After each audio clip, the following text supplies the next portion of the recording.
Hello everyone, I am Launcher Chen. We meet again. Thank you very much for your support along the way. Recently, we have received many private messages and replies, including some opinions on the game, confusion, and questions arising from some recent updates of the game. In this video, we have collected some frequently asked questions to discuss with you, and hope to be helpful for you.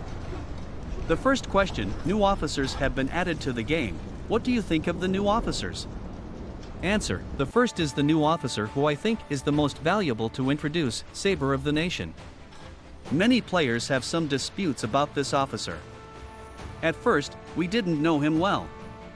After 2 seasons of actual combat, we have mastered some of his characteristics and usage skills. Here we will explain to you how we think about Saber of the Nation. First, let's take a look at his passive skill, which is the Awaken skill. According to the description of the skill, when leading an artillery troop, there is a 30% chance to immediately release the tactical skill of Saber of the Nation when attacking. To put it simply, as long as the artillery troop makes a normal attack, there is a 30% chance to trigger a tactical skill. The tactical skill is a powerful output means of Saber of the Nation.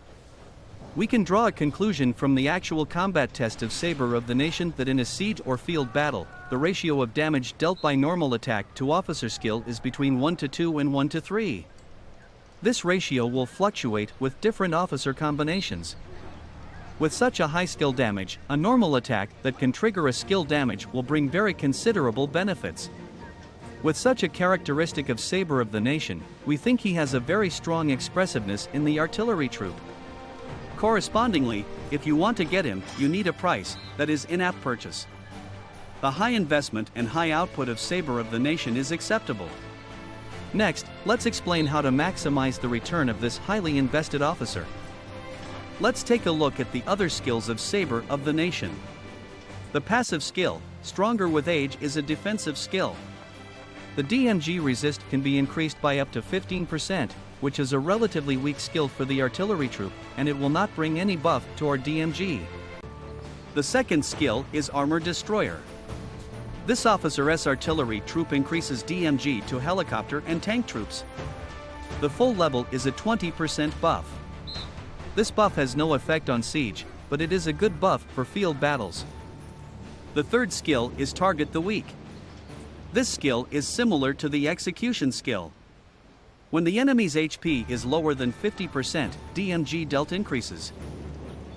After observing these 3 skills, it can be concluded that the highlight of Saber of the Nation is that a normal attack has a chance to trigger a tactical skill after his awakening. Since the damage of tactical skill is very high, Saber of the Nation has no additional firepower buff. It can be understood that he is an officer with only tactical skill, and we need to use him with an auxiliary officer who can reduce the load time, so as to increase the speed of normal attacks and trigger more awakened skill. At the same time, the auxiliary officer should also provide some additional firepower to make up for the shortage of his attributes.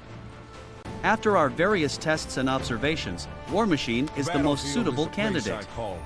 War Machine's passive skill can reduce the load time by 10%, and the Awakened tactical skill can further reduce the load time by 10%, that is, reduce the load time by 20%.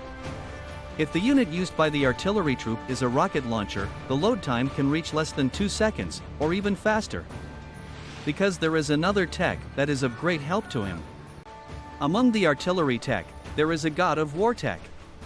The effect of this tech is that when the artillery attacks, there is a 10% chance to reduce the load time by 40%. In the case of continuous attack, this tech is very important. Except for the rocket launcher, other artillery with relatively long output time and loading time can also easily trigger this buff, such as howitzer and tank hunter. Some people may argue that the skill of Saber of the Nation is related to the attack distance, while the attack distance of the rocket launcher is only 3 grids. Wouldn't it be better to increase the attack distance with Antonina Shevchenko?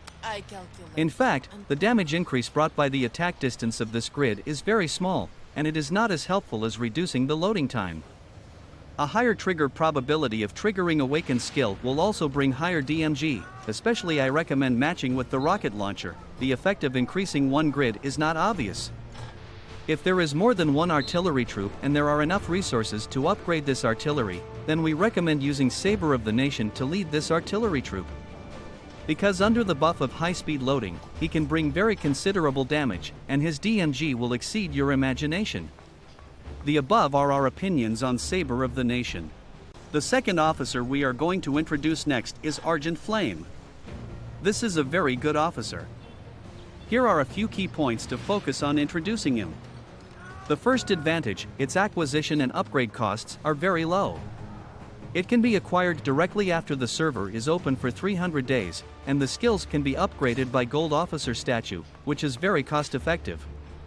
The second advantage, skill matching. For artillery officers, the main DMG generally depends on tactical skill, and the DMG coefficient of tactical skill synergy strike is 1500. And there are additional buffs if serving as troop leader, increases the skill DMG of his aide by 25% at the full level. This buff does not require awakening to have. Passive skill firepower doctrine can directly give the artillery unit a firepower buff by 40% at the full level. As long as the tactical skill synergy strike and the passive skill firepower doctrine are upgraded to the full level, Argent Flame can ensure that the artillery unit led by him has basic combat capabilities. In addition, the passive skill Rope-a-Dope can also bring additional buff, increasing the firepower when garrisoning, which can reach 35% at the full level. Synergy Strike after awakening damages up to 3 enemy ground force troops within 1 grid of the target. This buff can effectively deter the enemy's position in actual combat. It is a very effective skill in actual combat. Argent Flame can be quickly put into use on the battlefield. While having firepower buff and skill damage, he can also be used as a garrison officer. After awakening, his AoE damage makes him more versatile and can be used in various scenarios, which is also a very strong point of him.